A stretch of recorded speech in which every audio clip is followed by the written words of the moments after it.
আওয়ামী লীগের মৃত্যু বাংলাদেশে, জানাজা দিল্লিতে, বললেন হাসনাত আব্দুল্লাহ। বিস্তারিত দেখুন অগ্রযাত্রা ডেস্ক রিপোর্টে। আওয়ামী লীগ বাংলাদেশে মারা গেছে আর জানাজা ভারতের দিল্লিতে হয়েছে বলে মন্তব্য করেছেন জাতীয় নাগরিক পার্টির মুখ্য সংগঠক হাসনাত আব্দুল্লাহ।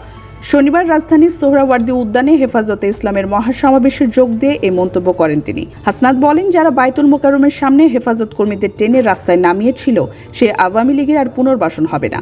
কিন্তু 8 মাস পরে এসেও অনেক রাজনীতিবিদ আমাদের বারবার মনে করিয়ে দেন আওয়ামী লীগ নাকি রাজনৈতিক দল। দলটিকে নিয়ে সিদ্ধান্ত দেওয়ার এখতিয়ার তাদের নেই।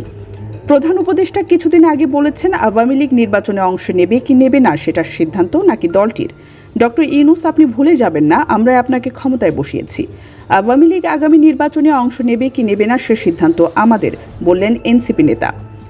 আওয়ামী লীগ একটি সন্ত্রাসী সংগঠন উল্লেখ করে তিনি বলেন, আওয়ামী লীগের মৃত্যু হয়েছে বাংলাদেশে, তার দাফন হয়েছে ভারতে। আওয়ামী লীগ কোনো রাজনৈতিক দল নয়। শেখ মুজিব বাকশাল কায়েম করে গণতন্ত্রকে গলা টিপে হত্যা করেছেন, 30,000 জাসদ কর্মীকে হত্যা করেছিলেন। ক্ষমতাচ্যুত প্রধানমন্ত্রী শেখ হাসিনার ফাঁসি নিশ্চিত না করা অবধি দাবি আদায়ে আন্দোলন চালিয়ে যাওয়ার ঘোষণা দিয়েছেন হাসনাত। তিনি বলেন, শেষ রক্তবিন্দু দিয়ে হলেও আমরা এই তরুণ প্রজন্ম হাসিনার ফাঁসি নিশ্চিত করার অবধি আন্দোলন চালিয়ে যাব। নারী কমিশনের ইসলাম বিরোধী ধারাগুলো বাতিলেরও আহ্বান জানান হাসনাত আব্দুল্লাহ।